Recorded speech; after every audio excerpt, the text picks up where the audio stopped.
Hi dear students, और मैं आज आपके लिए लेकर आया हूँ एसिड बेस एंड सॉल्ट का थर्ड लेक्चर, जिसमें हम लोग इंट्रोडक्शन ऑफ एसिड्स पढ़ेंगे। लेकिन इसको पढ़ाने से पहले जो हमारा लास्ट जो लेक्चर था उसमें एक छोटी सी मिस्टेक हो गई थी, और वो हो गया था थंबनेल को लेकर। तो उसमें गलती से थंबनेल जो लग गया था वो क्लासिफिकेशन ऑफ पीरियोडिक टेबल का लग गया था, बट वो एक्चुअल में आपका जो इंडिकेटर्स का पार्ट 2 था। इस चीज़ को ध्यान दीजिएगा। बट इस चीज़ के लिए जो मिस्टेक हुई है इसके लिए तहे दिल से सॉरी, और मैं कोशिश करूँगा कि इस तरह की प्रॉब्लम्स आगे फेस ना करनी पड़े। तो चलिए आज का वीडियो स्टार्ट करते हैं। आइए आज हम लोग टॉपिक देखते हैं इंट्रोडक्शन ऑफ एसिड्स। अब इंट्रोडक्शन ऑफ एसिड्स में क्या बताया गया है, तो सबसे इम्पॉर्टेंट चीज़ है कि इंट्रोडक्शन ऑफ एसिड में एसिड के बारे में जानकारी दी गई है। अब व्हाट इज़ एसिड, एसिड क्या है? अगर एज अ सिंपल वे में हम बात करें तो एसिड वो होते हैं जिनका टेस्ट जो है वो सार होता है, यानी खट्टा होता है। तो देखिए इसकी definition, acids are those chemical substance which have a sour taste. अब यहाँ पे ये तो समझ में आ गया कि ऐसे सब्सटेंस जो आपके क्या हो, टेस्ट में सार हो यानी खट्टे हों। तो खट्टे में आप जनरली एग्जांपल में जानते हैं लेमन हो गया, आपका ऑरेंज हो गया, ग्रेप्स हो गया, मैंगो हो गया। ये सब जितने भी एग्जांपल हैं ये बहुत ही इजी हैं, आपको जल्दी आसानी से देखने को मिल जाएंगे। तो अगर इस एसिड्स को अगर डिफ़ाइन करें तो बेसिकली इसे 2 पार्ट्स में डिवाइड किया गया है। तो देखिए कौन से वो पार्ट्स हैं। एक आपका आता है ऑर्गेनिक एसिड्स और एक आता है मिनरल्स। तो देखिए organic acids and mineral acids.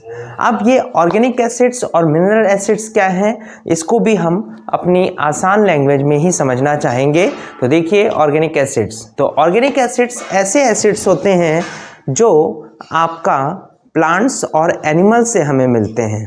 तो इसीलिए देखिए यहाँ पे इसकी definition, the acid present in plant and animals are called organic acids. यानी ऐसे एसिड्स जो आपके प्लांट और एनिमल्स से हमें मिल रहे हैं। तो एग्जांपल में देखिए acetic acids, citric acids, lactic acid, tartaric acid and oxalic acid. तो ये हमारे कुछ ऐसे एग्जाम्पल थे जो आपके ऑर्गेनिक एसिड्स के थे।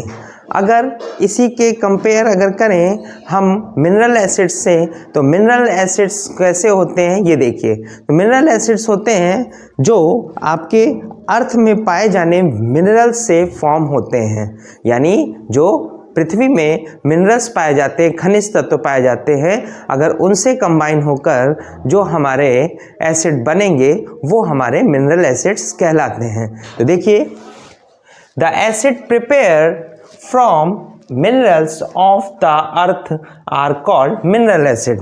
यानी ऐसे एसिड्स जो हमें किससे मिल रहे हैं, अर्थ के मिनरल से मिल रहे हैं। तो देखिए इसके एग्जाम्पल में है hydrochloric acid, sulphuric acid and nitric acid. तो सल्फ्यूरिक एसिड H2SO4 था, नाइट्रिक एसिड HNO3 था, हाइड्रोक्लोरिक एसिड HCl था। तो कुछ ऐसी चीज़ें यहाँ पर हैं। अब अगर यहाँ पे हम देखें कि एसिड्स जो हमने बताए ऑर्गेनिक और मिनरल्स, उसमें और क्या चीज़ें हैं, तो और हमारी एक चीज़ है कि याद रखिए कि ऑर्गेनिक एसिड्स जो होते हैं वो हमारे लिए हार्मफुल नहीं होते हैं, चाहे हम उसको खाएं या हम उसको ड्रिंक करें। तो यहाँ पे देखिए कि मैंने बताया कि ऑर्गेनिक एसिड्स वो एसिड्स होते हैं जिन्हें हमको किसी भी तरीके का कोई नुकसान नहीं पहुंचता है। तो देखिए यहाँ पे it is not harmful to eat और ड्रिंक, यानी इसे खाने और पीने में किसी भी तरीके का कोई हार्म हम तक नहीं होता है। अगला अगर मिनरल्स के बारे में बात करें तो मिनरल्स में जब हम देखते हैं तो ये देखते हैं कि ये कंसंट्रेटेड जब होते हैं तो ये हमारे लिए हार्मफुल होते हैं, वेरी डेंजरस होते हैं। अभी यहाँ पे फिलहाल में कंसंट्रेटेड जो है वो टॉपिक आगे समझाया जाएगा, तो कंसंट्रेटेड एसिड्स क्या हैं उसे हम आगे कंटिन्यू करेंगे। बट अभी जो बात बताई कि जो कंसंट्रेटेड मिनरल्स एसिड होते हैं वो आपके हार्मफुल होते हैं, यानी वेरी डेंजरस होते हैं। देखिए, concentrated minerals acid are very dangerous. तो यहाँ पे ये बात समझ में आ गई कि एसिड यानी जिनका टेस्ट हमारा क्या है, खट्टा है, सार है। दूसरा कि इसको डिवाइड किया गया है मिनरल्स एसिड में और ऑर्गेनिक एसिड्स में। ऑर्गेनिक एसिड्स जो हमको प्लांट्स और एनिमल्स से मिलते हैं, मिनरल एसिड्स जो हमें मिलते हैं हमारे अर्थ में पाए जाने वाले मिनरल्स के थ्रू। तो यहाँ पे हमने डिफ्रेंशिएट भी किया है ऑर्गेनिक और मिनरल एसिड्स को। लेकिन एक इम्पॉर्टेंट नोट है, इसको आप याद रखिए कि एक हमारा ऐसा एसिड होता है जो हमारा कार्बोनिक एसिड होता है। क्या होता है? Carbonic acid. तो कार्बोनिक एसिड ऐसा एसिड है जो है तो मिनरल एसिड, लेकिन वो क्या होता है, हमारे लिए हार्मफुल नहीं होता है। यानी कह सकते हैं कि ये एक वीक एसिड है। क्या है? Weak acid. अभी वीक एसिड्स के बारे में भी डिस्कस करेंगे। तो याद रखिएगा कि जनरली तो ये होता है कि मिनरल एसिड्स जो होते हैं वो हमारे लिए हार्मफुल होते हैं, बट एक ऐसा एसिड भी है जो मिनरल्स एसिड होते हुए भी हमारे लिए हार्मफुल नहीं है। तो यहाँ पे देखिए, मैंने स्टार करके एक पॉइंट भी दिया है कि carbonic acid are also a mineral acid but it is a weak acid, यानी ये हमारे लिए हार्मफुल नहीं है। तो चलिए आगे बढ़ते हैं और देखते हैं इस टॉपिक में आगे क्या क्या है। चलिए, अगर हम एसिड्स को लेकर बात करें तो एसिड्स को फर्दर 2 पार्ट्स में डिवाइड किया गया है और वो 2 पार्ट्स हैं आपके स्ट्रॉन्ग एसिड्स और वीक एसिड्स। अब स्ट्रॉन्ग एसिड्स क्या है और वीक एसिड्स क्या है, तो देखिए इसकी डेफिनेशन और आसानी से समझने का प्रयास करिए, और मैं भी कोशिश करूंगा कि आप तक मेरी बात अच्छी तरीके से पहुंचे। तो देखिए क्या है strong acids. An acid which is completely ionized in water and thus produce a large amount of hydrogen ions is called strong acids। अब इसका मीन्स क्या है? इसका मीन्स ये है कि जब भी हम एसिड्स को क्या करें, वाटर में डिज़ोल्व करें, तो जब वाटर में डिज़ोल्व करते हैं तो होता क्या है कि ये एसिड्स आयनाइज्ड हो जाते हैं। क्या हो जाते हैं? आयनाइज्ड। अभी आयंस वगैरह आएंगे तो आयनाइज्ड हो जाते हैं।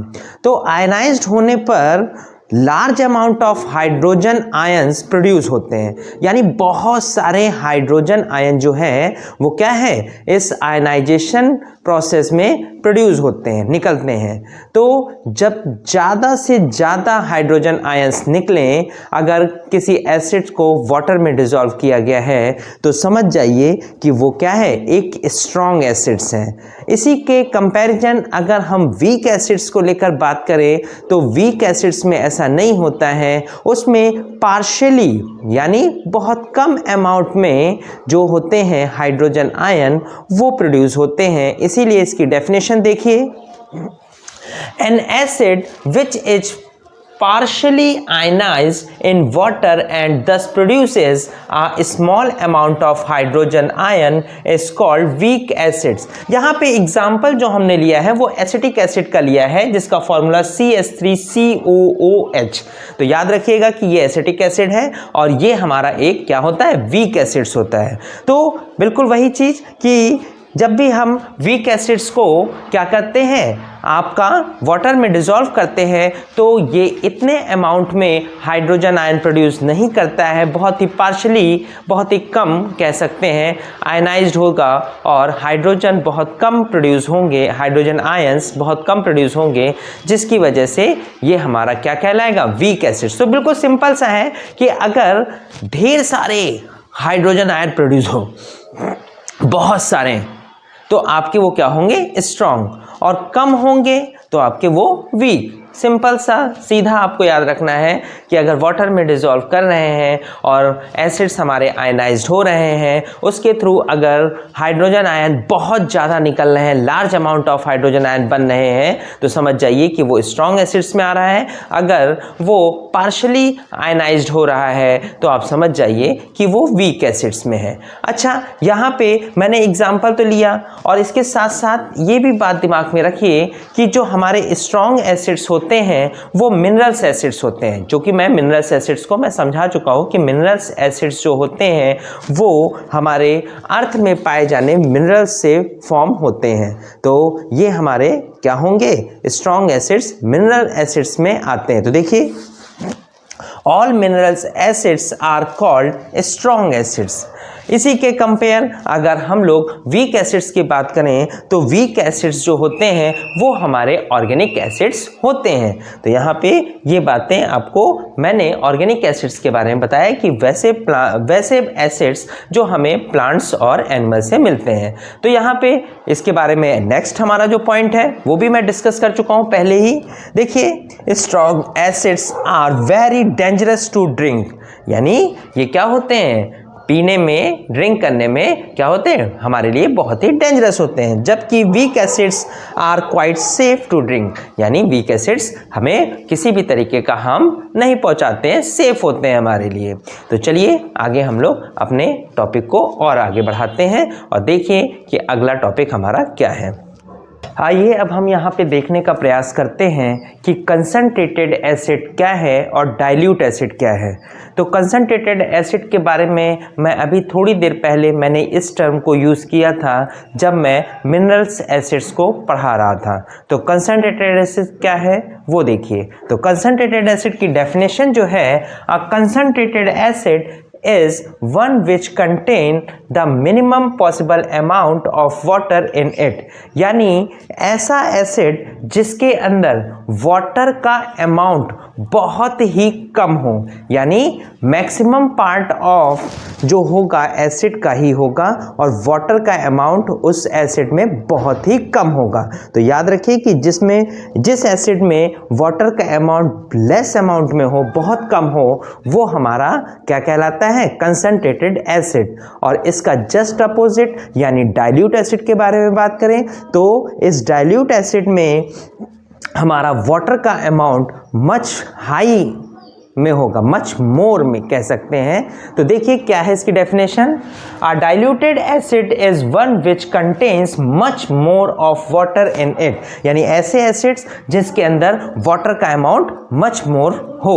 तो याद रखिएगा कि डाइल्यूट एसिड्स के लिए हम ये कंडीशंस अप्लाई करते हैं और कंसंट्रेटेड के लिए लेस अमाउंट ऑफ वाटर और डाइल्यूट के लिए much more amount of water का यूज़ करते हैं। तो ये बहुत ही सिंपल और इजी लैंग्वेज में था, आप इसको समझने का प्रयास करिएगा।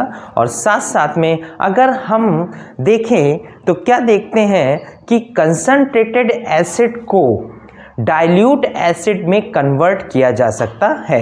तो इसका भी प्रोसीजर चलिए समझ लेते हैं कि आखिर किसी कंसंट्रेटेड एसिड को डाइल्यूट एसिड में किस तरीके कन्वर्ट किया जाता है। तो देखिए यहाँ पे दो ही पॉइंट हैं, बहुत छोटे छोटे, आराम से आपको समझ में आ जाएंगे। तो देखिए क्या है, पहला टर्म यहाँ पे है कि take about 100 ml of water in a beaker. आपको एक बीकर में 100 ml लेना है वाटर का और इसके बाद add a few drop of concentrated acid with water, और इस वाटर में आपको केवल कुछ ही जो बूंदें हैं वो एसिड्स की मिला देनी है, जिसके थ्रू हमारा क्या हो जाएगा, वो एसिड डाइल्यूट हो जाएगा। तो यहाँ पे ये बात याद रखिए कि हम लोग कंसंट्रेटेड एसिड को किस में कन्वर्ट कर सकते हैं, डाइल्यूट एसिड में।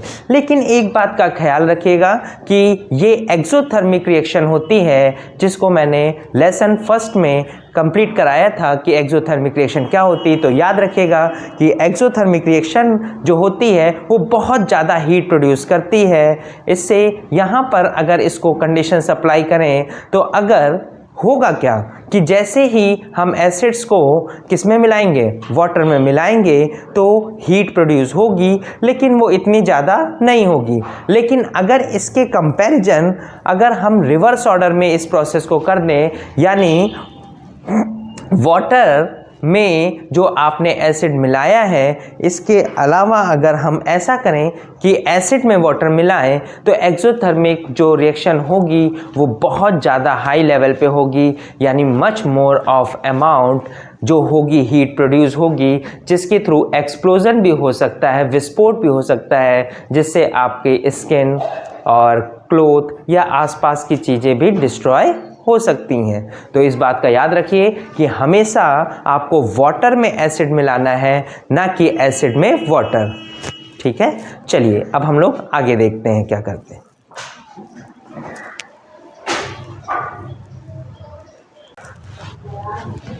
तो देखिए, एक हमारे साइंटिस्ट थे जिनका नाम था अर्हेनियस, और इन्होंने भी एसिड्स को लेकर स्टडी की, और इन्होंने भी एसिड्स के बारे में एक डेफिनेशन बताई, जिसे हम लोग अर्हेनियस डेफिनेशन के नाम से जानते हैं। तो अर्हेनियस डेफिनेशन में इन्होंने क्या बात बताई, आइए सबसे पहले डेफिनेशन पढ़ते हैं, फिर इसको ईजी लैंग्वेज में समझते हैं। तो देखिए क्या बताया इन्होंने, Acid are those substances which contain hydrogen, and when these are dissolved in water release hydrogen ions। Hydrogen ion का सिंबल ये रहा, in the solutions।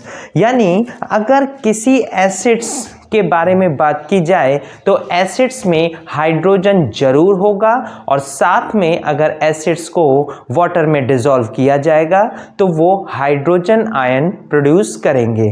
तो यही सिंपल सी डेफिनेशन थी कि किसी भी एसिड्स में हाइड्रोजन जरूर से जरूर होगा, और अगर उसे वाटर में डिसॉल्व करें तो वो हाइड्रोजन आयन प्रोड्यूस करेंगे। कितनी सिंपल सी बात इन्होंने बताई। देखिए कि ऐसे सब्सटेंस जो क्या कंटेन करते हो, हाइड्रोजन, और अगर उसे वाटर में डिसॉल्व किया जाए तो वो क्या रिलीज करेंगे, हाइड्रोजन आयन। हाइड्रोजन आयन का सिंबल ये रहा, और जाहिर सी बात है कि ये सारी प्रोसेस सॉल्यूशन में ही होगी, इसीलिए। तो देखिए इसके कुछ एग्जांपल्स के थ्रू अगर हम इसे समझना चाहें तो देखिए क्या है, HCl एक हमारा एसिड है, और जब हम इसे एक्वस पोजीशन में यानी वाटर के उसमें डिसॉल्व करेंगे तो H+ और Cl- में ये आयनाइज्ड होगा।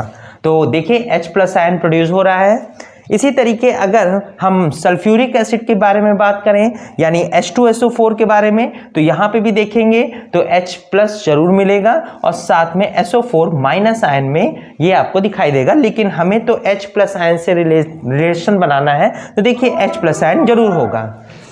यहाँ पर एक और हमने एग्जाम्पल लिया है जो आपका एसिटिक एसिड का है। तो देखिए एसिटिक एसिड में H+ आयन प्रोड्यूस हो रहा है, और साथ में CH3COO- आयन भी प्रोड्यूस हो रहा है। यहाँ पर नाइट्रिक एसिड है, जो अगर उसको डिसॉल्व किया जाएगा वाटर में तो H+ आयन प्रोड्यूस होगा, और साथ साथ में NO3- आयन भी प्रोड्यूस होगा। तो हम यहाँ पे एक कॉमन चीज़ देख रहे हैं, वो कॉमन चीज़ है आपकी यहाँ पे H+ आयन। यानी अब तक आपको समझ में आ गया होगा कि कोई भी एसिड्स है तो उसमें H+ आयन जरूर प्रोड्यूस होगा अगर उसे वाटर में डिसॉल्व किया जाएगा, और एक और चीज़ कि इसमें हाइड्रोजन जरूर पाया जाएगा। तो यहाँ पर आज का जो हमारा टॉपिक है वो क्लोज हो रहा है, और आगे जो आने वाला जो वीडियो होगा उसमें हम लोग डिस्कस करेंगे। वो डिस्कशन होगी आपको प्रॉपर्टीज़ ऑफ एसिड्स को लेकर। तो properties of acids next video में आपको मिलेगा। और अभी आप यहाँ पे देखिए, जैसा कि आप सभी को पता है कि वीडियो को लाइक, शेयर और कमेंट्स ज़रूर करें, और साथ साथ में चैनल को सब्सक्राइब करना ना भूलें।